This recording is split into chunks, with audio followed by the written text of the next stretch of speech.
শ্রীভূমি শিববাড়ি রোডে চুরি, নীরব ভূমিকায় শ্রীভূমির পুলিশ প্রশাসন। শ্রীভূমি শহরের চোরের উপদ্রব যেন থামছেই না। প্রায় শহরের নানা এলাকায় চুরির ঘটনা ঘটছে।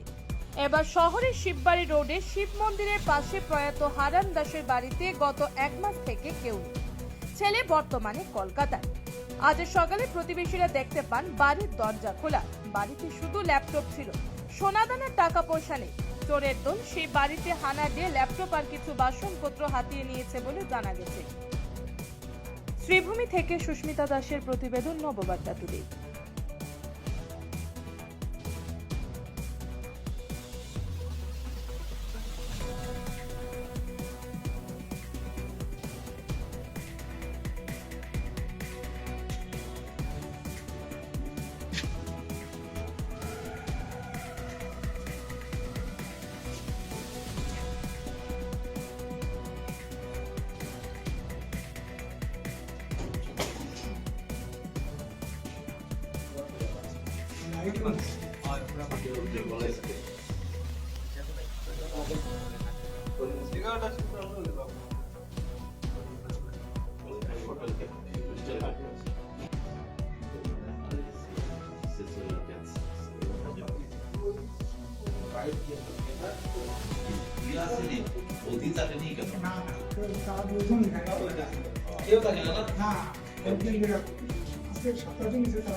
কলকাতা আমাদের মাও ক্যান্সার রোগী,